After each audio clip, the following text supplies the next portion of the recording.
श्री रामचरितमानस की एक बहुत ही प्रसिद्ध पंक्ति है कि रघुकुल रीति सदा चली आई, प्राण जाई पर वचन न जाई। अर्थात रघुवंश की यह रीति प्रारंभ से ही चली आ रही है कि भले ही वचन के पालन में व्यक्ति के प्राण चले जाएं, लेकिन वचनबद्धता में कोई कमी नहीं आनी चाहिए, वचन भंग नहीं होना चाहिए। कहने का तात्पर्य ये है कि हमारे भारत में आदिकाल से ही वचनों को बहुत ज़्यादा महत्ता दी जा रही है, बहुत ज़्यादा इम्पॉर्टेंस दिया जाता है, और अगर देखा जाए तो ये सही भी है। और इसीलिए हमारे भारतीय कानून के अंतर्गत, भारतीय विधि के अंतर्गत भी वचनों को या प्रॉमिस को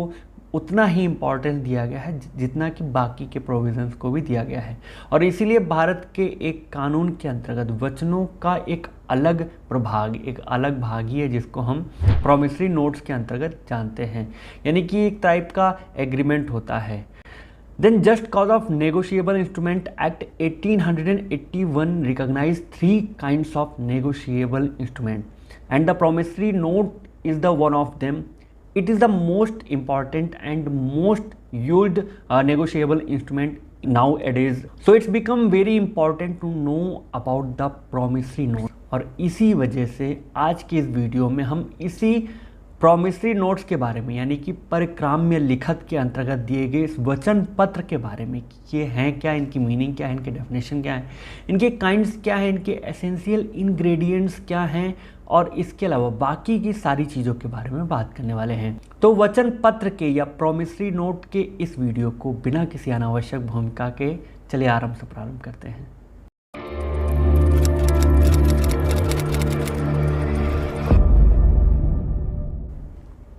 बेसिकली अगर इसके मीनिंग की बात की जाए तो मीनिंग के अंतर्गत हम ये कह सकते हैं कि ये उस प्रकार के नेगोशिएबल इंस्ट्रूमेंट होते हैं या एक तरह के फाइनेंशियल टूल होते हैं, एक परिक्राम में लिखत होते हैं जिसमें एक पार्टी जो कि जिसने किसी से कर्जा लिया हुआ है या फिर ऐसी ही कोई स्थिति है, वो पार्टी किसी दूसरी पार्टी को, किसी दूसरे व्यक्ति को कुछ मुद्रा, कुछ अमाउंट, कुछ मूल्य देने का वादा करता है, वो भी बिना किसी शर्त के और एक नियत समय पर, यानी कि एक स्पेसिफिक टाइम होता है जिस दिन किसी स्पेसिफिक पर्सन को वो पैसा देने के लिए एक वादा करता है, एक मतलब एक तरह से वचन देता है, और ये वचन एक एग्रीमेंट के फॉर्म में पाया जाता है। तो इस पूरे सिस्टम को, इस पूरे एग्रीमेंट को प्रॉमिसरी नोट के अंतर्गत माना जाता है कि ये वचन पत्र माने जाते हैं। अब वचन पत्र के मीनिंग के जानने के बाद इसको डिफाइन किया गया है section 4 of the negotiable instrument act 1881 के अंतर्गत, जहाँ पर यह बताया गया है a promissory note is an instrument in writing not being a banknote or currency note containing an unconditional undertaking signed by the maker to pay a certain sum of money only to or to the order of a certain person or to the bearer of the instrument। अर्थात ये वही चीज़ है जो मैं आपको पूर्व में बता चुका हूँ कि नेगोशिएबल इंस्ट्रूमेंट एक्ट के अंतर्गत प्रॉमिसरी नोट का, या लिखत जो ये वचन पत्र हैं, इनका मतलब उस एक तरह के फाइनेंशियल टूल या एग्रीमेंट या इंस्ट्रूमेंट से है जिसके अंतर्गत एक पार्टी किसी दूसरे पार्टी को कुछ मुद्रा, कुछ अमाउंट देने का वादा करती है, वो भी बिना किसी शर्त के, और वो एक स्पेसिफिक पीरियड पे, एक स्पेसिफिक टाइम पर किया जाता है। इनके डेफिनेशन को जानने के बाद अब अगला सवाल इनके पार्टीज़ के बारे में आता है, पक्षकार के विषय में आता है कि कितने तरह की पार्टीज इसमें बताई गई हैं। तो बेसिकली ये कभी कभी मतलब 2 पार्टी भी इसमें होती हैं, कभी कभी इसमें 3 पार्टी भी होती हैं, यानी कि ये ट्राई पार्टी भी होता है। जैसे जब 2 पार्टी होंगी तो इसमें जो पहला व्यक्ति होगा जो ऐसी तरह के इंस्ट्रूमेंट को बना रहा होगा, जो लिख रहा होता है, जो उसमें साइन करता है, उस व्यक्ति को, उस प्रॉमिस करने वाले व्यक्ति को, वादा करने वाले व्यक्ति को, वचन देने वाले व्यक्ति को हम मेकर या ड्रॉवर कहते हैं, ठीक है। और उसके बाद वो जिसके पक्ष में, जिसको वो पैसा देने के लिए, जिसके लिए वो पूरा इंस्ट्रूमेंट, वो पूरा प्रॉमिसरी नोट या वचन पत्र लिखता है, बनाता है और साइन करता है, उस व्यक्ति को जो है वो पेई कहा जाता है। पेई का मतलब है कि जिसके लिए ये पूरा पेमेंट होना है, जिसके पास ये मुद्रा, ये पैसा, ये रिकवरी ऑफ मनी जानी है, उसको पेई कहा जाएगा। अब ये तो हुआ दो पार्ट में, लेकिन मान लीजिए पेई थोड़ा आलसी है, उसका मन ये है कि वो चल के जाए और उस मनी को रिकवर करे, उस पैसे को अपने हाथ में, धनराशि को अपने हाथ मिले। तो वो क्या करता है कि उस प्रॉमिसरी नोट के पीछे इंडोर्स कर देता है, वो लिख देता है कि मैं ये जितनी भी राशि है मैं इस व्यक्ति को प्रदत्त किए जाने के लिए इसको ऑथराइज कर रहा हूँ। और वो फिर यहाँ पर इन्वॉल्वमेंट होता है तीसरी पार्टी का, तीसरा व्यक्ति का, जिस व्यक्ति को हम होल्डर नाम से जानते हैं। अब किन्हीं कंडीशन में एक पेई खुद होल्डर भी हो सकता है, यानी कि वो जाकर खुद से मनी को रिकवर कर सकता है, तो वो होल्डर खुद हो जाएगा। और अगर वो खुद इतना दौड़ भाग नहीं करना चाहता, गर्मी में चिलचिलाती धूप में इतनी मेहनत नहीं करना चाहता, घर पर पड़े पड़े ही रुपए लेना चाहता है, तो ऐसी कंडीशन में जो तीसरी पार्टी को इन्वॉल्व करेगा, तो इसमें जो तीसरी पार्टी आएगी जो पैसा उसके लिए रिकवर करने जाएगी, वो होल्डर नाम से जानी जाएगी। अब इन सभी चीज़ों के जान लेने के पश्चात अब अगला प्रश्न इनके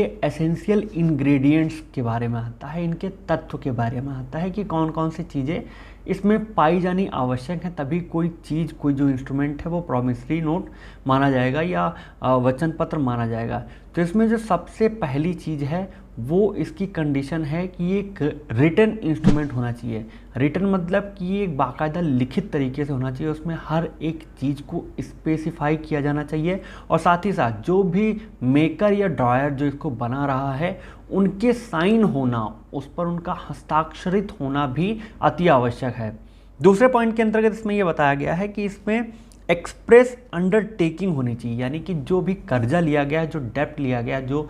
बकाया राशि है, उसके बारे में इसमें लिखित होना चाहिए। इसमें केवल व्यक्ति को पता ही, एक्नॉलेजमेंट ही नहीं होनी चाहिए कि मैंने किसी व्यक्ति से कर्जा लिया है, वो उसमें बाकायदा उसमें परिलक्षित होना चाहिए कि इस व्यक्ति ने किसी व्यक्ति से कर्जा लिया हुआ है, उसी को पाटने के लिए, उसको वापस देने के लिए ये पूरा इंस्ट्रूमेंट बनाया जा रहा है। तीसरे पॉइंट के अंतर्गत इसमें जो भी प्रॉमिस होगी वो अनकंडीशनल होनी चाहिए, यानी कि इसमें कोई कंडीशन नहीं होना चाहिए कि ये कार्य होने पर ही मैं आपको पैसे दूंगा। कि मान लीजिए किसी व्यक्ति ने एक कंडीशन रख दी कि अगर इस फला तारीख को बारिश होगी तभी मैं तुम्हें पैसे दूंगा, या इस फला तारीख को मैं अगर ये काम कर लूँगा तभी पैसे दूंगा, तो ऐसा कोई भी कंडीशन नहीं होना चाहिए। ये अनकंडीशनल प्रॉमिस होनी चाहिए, बिना किसी शर्त के वचन होना चाहिए।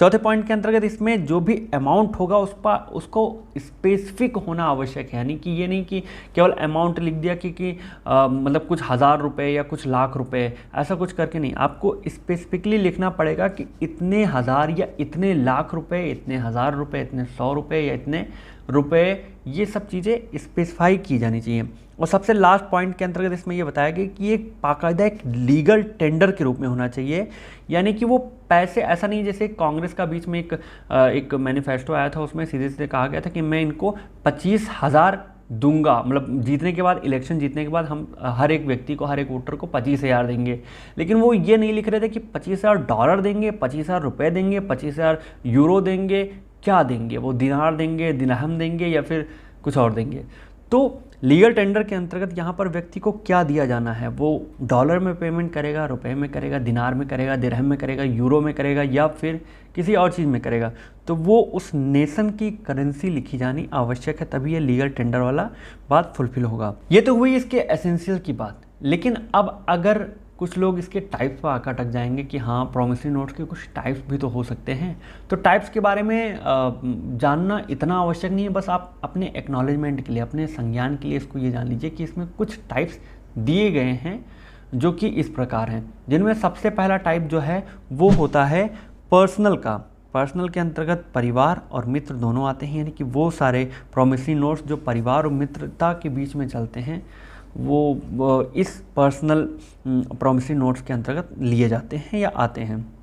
दूसरे पॉइंट के अंतर्गत इसमें कॉमर्शियल प्रॉमिसरी नोट्स आते हैं, कॉमर्शियल प्रो नोट आते हैं। कॉमर्शियल प्रो नोट वो होते हैं जहां पर किसी बैंक का या नॉन बैंक इंस्टीट्यूशन का इन्वॉल्वमेंट पाया जाता है। तीसरे पॉइंट में, तीसरे टाइप में इसका रियल इस्टेट प्रॉमिसरी नोट आता है। जैसा कि आपको नाम ही को पता चल रहा होगा कि रियल इस्टेट के अंतर्गत इसमें ज़मीनी मामले का पूरा जो कोई प्रॉमिस किया जाता है, वचन किया जाता है, वचन दिया जाता है, वो इसमें जो है वो कवर किए जाते हैं।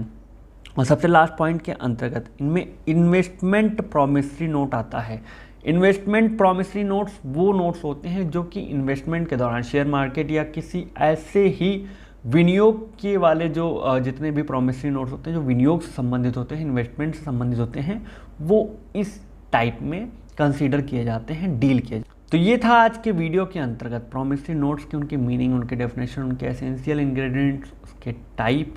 और बाकी की सारी चीज़ें। आई होप आपको ये प्रॉमिसरी नोट्स का हर एक पॉइंट अच्छे से समझ में आ गया होगा। बाकी के लॉ से related videos, points, topic, judgments, amendments के लिए हमारे साथ बने रहिए, हमारे चैनल को सब्सक्राइब करिए और अगर हमारा मुहिम आपको पसंद आता है तो बेझिझक शेयर करिए। धन्यवाद।